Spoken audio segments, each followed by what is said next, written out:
I'm Cassie, and in my kitchen today we're going to be looking at something that is very trendy. It's all over TikTok, it's all over Instagram. It's the tortilla wrap hack. I'm sure you've seen it, and I just couldn't resist making a sushi version.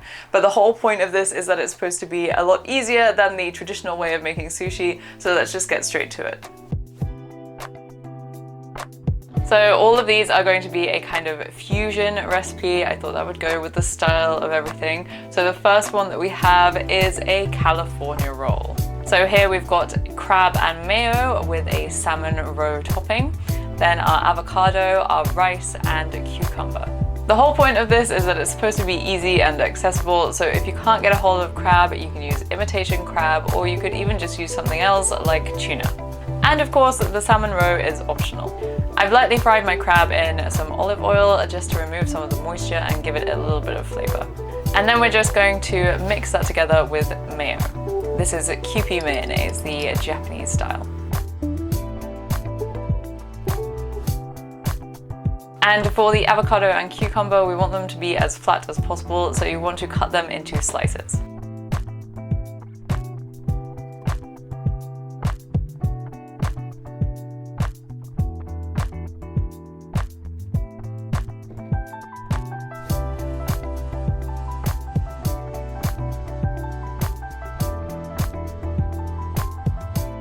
So now everything is ready, all you have to do is lay it out onto the Nori sheet. And just like when you make sushi, then we're going to be putting the waxy side on the bottom, and we're going to be putting all of the fillings on the rougher side. And before we start layering everything on, we're just going to cut a line in the middle from the center down to the bottom. Then we're going to layer everything on.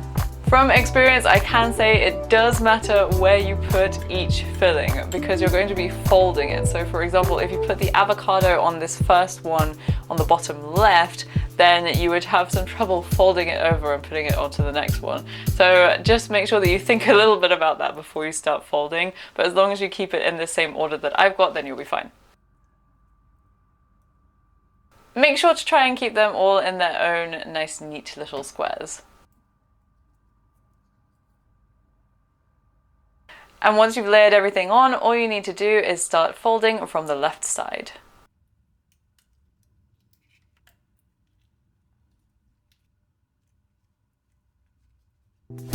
And there you go, a beautiful folded California roll. The only thing missing here is the toasted sesame seeds, but you can feel free to put those somewhere if you want to.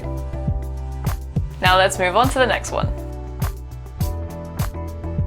So next up is a type of Korean cheese kimbap. This is pretty popular in Japan. I don't know, people kind of go crazy over the melty, stringy cheese here, but we're going to be making a slightly toned down version. So normally in the original Korean version, then you might find some crab, some tuna, maybe some egg, maybe some kind of other vegetables.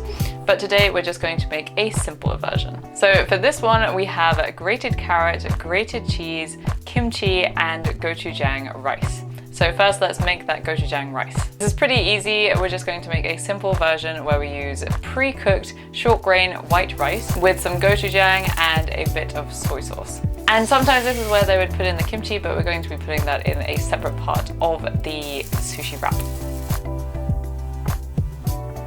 Then just grate your carrot. I actually ended up making way too much carrot here. I would recommend a thinner layer of carrot and a thicker layer of cheese, because then you get a really delicious cheese pull at the end. And again, all we need to do is layer this on.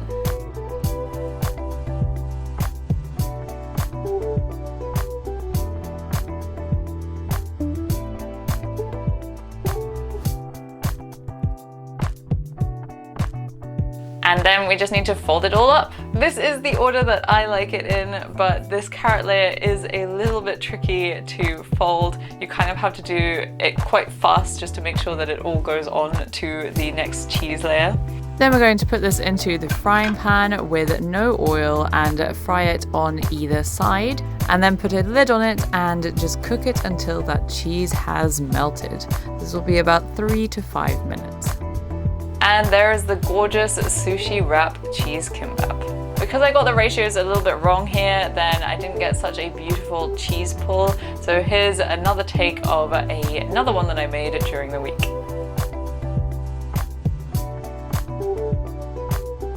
So lastly, let's go on to our spicy salmon and avocado sushi wrap. So for this one here we have our rice, salmon, avocado, and spicy mayo. So for the salmon, I'm just going to put it in some foil with some salt and pepper and grill it. And the grilling time will depend on how big your salmon piece is.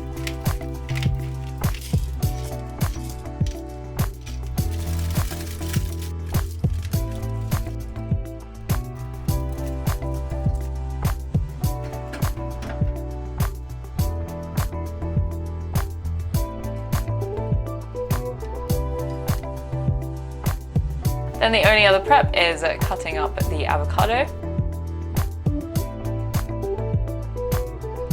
and making our spicy mayo. I'm just using mayo and Sriracha at a 2:1 ratio.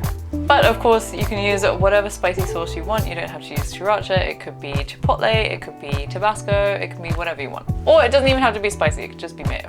Or actually something that's really weirdly tasty is ketchup and mayo, so you could just do those two together if you don't want anything spicy but you kind of want a little bit sweet. Yeah, that's a good idea. Then again, just layer these on and fold them up.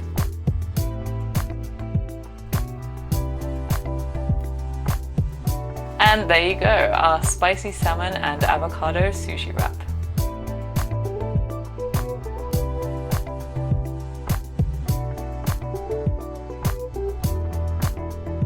And there you go, there's our 3 fusion sushi wrap hacks. And I actually made each one of these during the week as my work from home lunch. Of course, it's a little bit more effort than making like eggs on toast, but it's a lot less effort than making a full-on sushi. I always feel like when I make sushi, it has to be perfect, or like, why am I making sushi? And so this version with the wrap hack has a lot less pressure to it, so it doesn't really matter what it looks like. You can just make it and eat it, and it's delicious. If you've learned a new food trend, if you've learned a new way of making sushi, then don't forget to hit that like button. But that's it for today, so I'll see you next Sunday.